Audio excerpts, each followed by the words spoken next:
Tools and resources to know history. अगर हमें history के बारे में जानना है, पास्ट के बारे में जानना है, तो कुछ टूल्स की मदद से हम उसे बेहतर जान सकते हैं, या कुछ रिसोर्सेज की मदद से हम उस टाइम कैसा जीवन था, कैसे तरह से लोग रहते थे, उन सब के बारे में बेहतर तरीके से जान सकते हैं। चिंतन red in newspaper, a 4000 years old city has been discovered in Kutch of Gujarat. यहाँ पर चिंतन नाम का एक लड़का है, वो न्यूज़पेपर में पढ़ रहा है कि गुजरात के कच्छ में 4000 years old, 4000 साल पुरानी एक सिटी डिस्कवर की गई है। ही वॉज सरप्राइज्ड, और वो शहर के बारे में जानकर एकदम सरप्राइज हो गया, उसे क्वेश्चंस होने लगे। How can we know that this city is 4000 years old? हमें कैसे पता चल सकता है कि यह शहर 4000 years old, 4000 साल पुराना है? Who might have built it? ये शहर किसने बिल्ड किया होगा, किसने बनाया होगा? एंड हाउ, उन्होंने ये शहर कैसे बनाया होगा? What was the diet of people there? वहाँ के लोगों का डाइट कैसा था, वो लोग खाना क्या खाते थे, उनका फूड क्या था 4000 years पहले? What type of clothes they must have been wearing? लोग उस समय पे किस तरह के कपड़े पहनते थे? ये सब क्वेश्चंस यहाँ पर चिंतन को हो रहे हैं। यहाँ पर हम देख सकते हैं Dholavira, it is one of the historical sites in Gujarat. जैसे और प्लेसेस है, लोथल है, उसी तरह से वन ऑफ द प्लेसेस है Dholavira. How can we know history? We have different tools to know history. हम हिस्ट्री को कैसे जान सकते हैं? हमारे पास कुछ डिफरेंट टूल्स है, रिसोर्सेस है, जिसकी हेल्प से हम हिस्ट्री को, पास्ट को बेटर समझ सकते हैं, जान सकते हैं। पहला है ताड़पत्र एंड भोजपत्र, palm leaves and birch bark. In the ancient time, men used palm leaves and birch bark for writing, what we call manuscript today. Tadpatra means manuscripts written on the leaves of palm leaves. Bhojpatra means manuscripts written on the birch bark which is found in Himalayas. Ancient time में, यानी कि बहुत पुराने, बहुत सालों पहले के समय में लोग पाम लीव्स पे और बर्च बार्क पे लिखते थे, उसे आज हम मैन्युस्क्रिप्ट कहते हैं। मैन्युस्क्रिप्ट उसे कहते हैं जब टेक्स्ट को अपने हाथों से लिखा जाता है। और लोग किन चीज़ों पे लिखते थे? ताड़पत्र मीन्स पाम लीव होता है, ताड़ होता है, उसके पत्ते पे जब लिखा जाता था तो उसे आज के समय में हम ताड़पत्र के नाम से जानते हैं। और भोजपत्र यानी कि बर्च बार्क, बर्च नाम का जो ट्री होता है मेनली हिमालयास में देखा जाता है, उस बर्च ट्री के बार्क यानी कि उसकी छाल को निकाल लिया जाता था और उस पे उस समय पे टेक्स्ट लिखे जाते थे, और उसे आज हम भोजपत्र के नाम से जानते हैं। यहाँ पर आप देख सकते हो जो कुछ टेक्स्ट लिखे गए हैं, और इस तरह से बर्च बार्क हमें देखने को मिलती है। With the help of manuscripts written on palm leaves and bark of birch, we get information about their language and lifestyle. जो भी मैन्युस्क्रिप्ट्स हमें मिले हैं जो कि पाम लीव्स पे लिखे गए हैं, यहाँ पर आप पाम ट्री देख सकते हैं, इन्हीं के लीव्स पे, ऐसे ही ट्रीज के पत्तों पे ये मैन्युस्क्रिप्ट लिखे गए हैं। और यहाँ पर राइट साइड पे आप द ट्री ऑफ बर्च देख सकते हैं, इसी की बार्क पे यानी कि इसकी छाल निकाली जाती थी और उस पे टेक्स्ट लिखे जाते थे। ये सब जो मैन्युस्क्रिप्ट्स मिले हैं वो उस टाइम की लैंग्वेज के बारे में दर्शाते हैं और उनके लाइफस्टाइल के बारे में बात करते हैं। Many such manuscripts have been found. Manuscripts written on palm leaves and bark of birch give us information about men of ancient India. Ancient India, पुराने समय में लोग कैसे रहते थे, उनकी लाइफस्टाइल कैसी थी, लोग कैसी लैंग्वेजेस बोलते थे, उन सब चीज़ों के बारे में, उनके कल्चर के बारे में हमें इंफॉर्मेशन मिलती है। मैन्युस्क्रिप्ट्स, टेक्स्ट जो कि लिखे गए हैं on the palm leaves and on the birch of bark tree, जिसे कि हम कह सकते हैं on the tadpatra and bhojpatra. Such manuscripts have been preserved in temples and monasteries. इस तरह के मैन्युस्क्रिप्ट्स जो हाथों से लिखे गए हैं ताड़पत्र और भोजपत्र पे, प्रिजर्व्ड करके संभाल के रखा गया है इन टेम्पल्स यानी कि मंदिरों में, और इन मोनेस्ट्रीज यानी कि बौद्ध मठों में। They have text in Sanskrit, Prakrit and Tamil, और उनमें मेनली 3 लैंग्वेजेस देखी गए हैं। संस्कृत जो कि राजाओं की लैंग्वेज कही जाती थी, प्राकृत जो कि आम लोगों के बोलचाल की भाषा थी, और तमिल जो कि साउथ इंडिया रीजन में मेनली देखने को मिलती है। Even poems, dramas and epics were also written on tadpatra and bhojpatra. यहाँ तक कि पोएम्स यानी कि कविताएं, ड्रामास, प्लेस, नाटक और एपिक्स, इंडिया में काफ़ी फेमस एपिक्स महागाथाएं देखने को मिलती है, जैसे रामायण एंड महाभारत। इस तरह के एपिक्स भी ताड़पत्र और भोजपत्र पे लिखे गए थे। They have also been preserved in the form of books. काफ़ी बार ताड़पत्र और भोजपत्रों को इकट्ठा करके उनको बुक के फॉर्म में रिजर्व्ड करके भी रखा गया है। They give us knowledge about customs and traditions. उस टाइम के कस्टम्स एंड ट्रेडिशंस यानी कि रीति रिवाज कैसे थे, लोग पूजा पाठ कैसे करते थे, सोसाइटी में एक दूसरे से मिलजुल कर कैसे रहते थे, उसके बारे में भी हमें इंफॉर्मेशन मिलती है। सोशल बिलीफ, लोगों की मान्यताएं कैसी थी, लाइफस्टाइल ऑफ किंग, राजाओं की जीवन शैली, शासन प्रणाली के बारे में भी इसमें लिखा गया है। साइंस एंड टेक्नोलॉजी का एडवांसमेंट उस टाइम पे कैसा हो रहा था, इन मैन्युस्क्रिप्ट्स में लिखा गया है। एजुकेशन, उस टाइम पे एजुकेशन सिस्टम कैसी थी। इंडिया में हम देखते हैं काफ़ी पुरानी यूनिवर्सिटीज़ जैसे कि नालंदा भी मौजूद है। तो उस टाइम पे विद्यार्थी गुरु के पास जाकर कैसे ज्ञान पाते थे, एजुकेशन सिस्टम कैसी थी, उसके बारे में लिखा है। मेडिसिन्स, जैसे महर्षि सुश्रुता ने आयुर्वेद के बारे में काफ़ी कुछ लिखा है। मेडिसिन के बारे में जो भी डेवलपमेंट हो रही थी, जितनी भी एडवांसमेंट थी उस टाइम पे, वो भी हमें इन मैन्युस्क्रिप्ट्स पे लिखी हुई दिख जाती हैं। और एनिमल्स वगैरह के बारे में लिखा गया है। सबसे पहले कौन से एनिमल्स को लोगों ने रेयर करना, पालना शुरू किया था, और उसके बाद कौन कौन से एनिमल्स सोशली हमारे साथ एसोसिएटेड है। जैसे हॉर्सेस का यूज़ हम उस टाइम पे करते थे। Calves were also very important animals since the ancient times. तो इन सारी चीज़ों के बारे में हमें ताड़पत्र और भोजपत्र जैसे मैन्युस्क्रिप्ट से मिलती है। Inscriptions.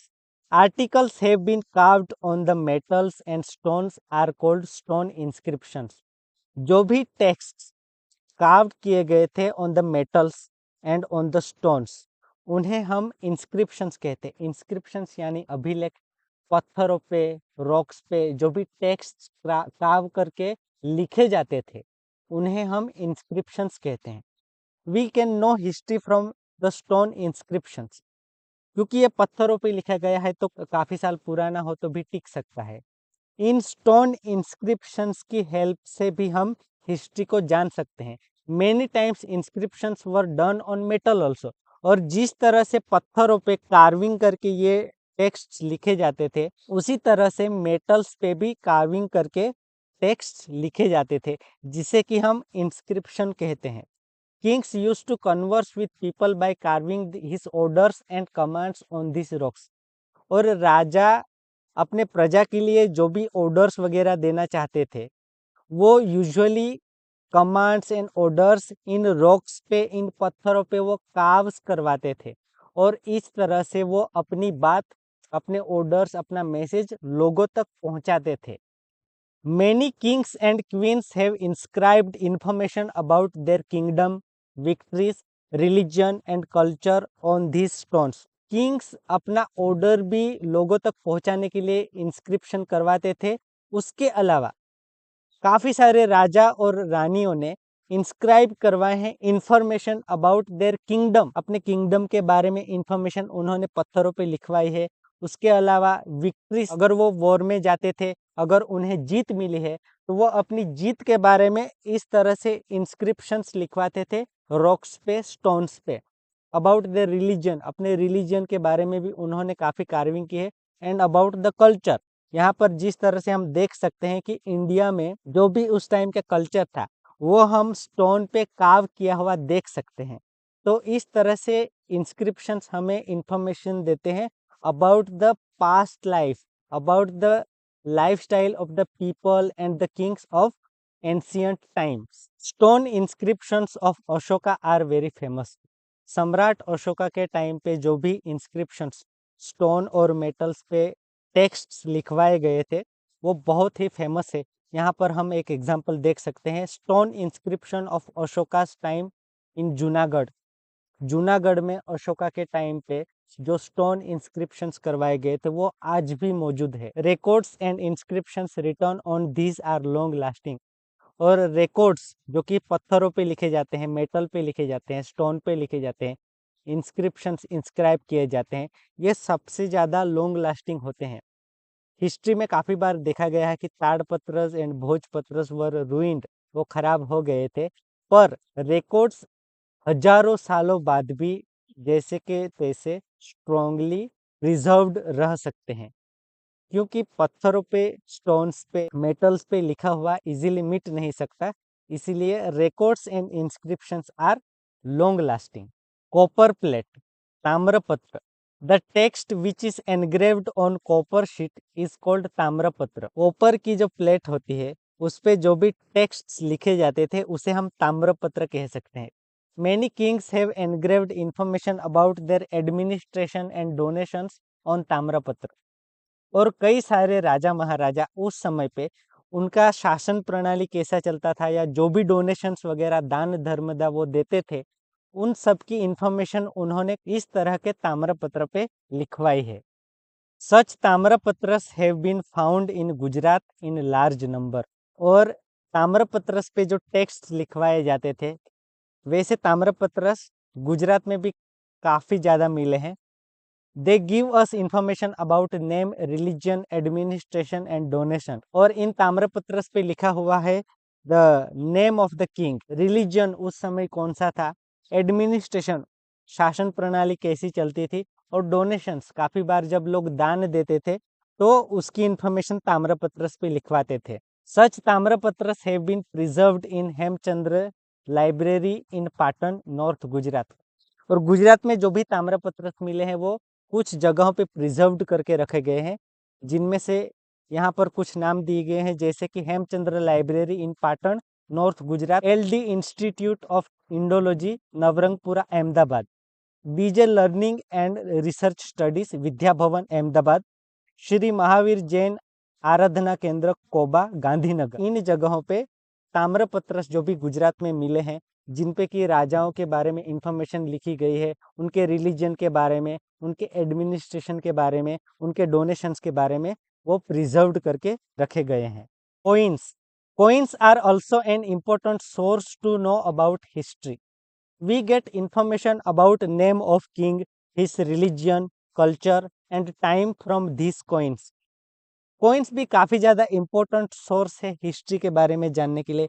अगर हमें अभी किसी पुराने टाइम के कॉइन्स मिलते हैं, उस पर जो भी इंफॉर्मेशन दर्शाई गई है उसकी मदद से हम उस टाइम के बारे में जान सकते हैं। We get information about name of king, उस समय राजा कौन से थे। यूजुअली राजा को दर्शाया जाता है कॉइन्स पे, तो उसकी मदद से हम जान सकते हैं कॉइन पे देख के कि राजा कौन से थे। इस रिलीजन, कल्चर, अभी राजा है तो वो डेफिनेटली अपने कल्चर को, अपने रिलीजन को रिप्रेजेंट करना चाहेंगे, तो वो जरूर से कॉइन पे कुछ न कुछ दर्शाएंगे अपने धर्म के बारे में, अपने कल्चर के बारे में। उस तरह से हम उस राजा के नाम के साथ उसके धर्म और कल्चर के बारे में भी जान सकते हैं। और at the time from this coins, और ये कॉइन कब बनाया गया था। यूजुअली आज भी हम देखते हैं कि कॉइन्स पे ईयर दर्शाया जाता है, कौन सा साल चल रहा है अभी वो दर्शाया जाता है। तो इस तरह से कॉइन की मदद से हम कौन से टाइम का है वो कॉइन वो जान सकते हैं। Punchmark coins of 5th century BC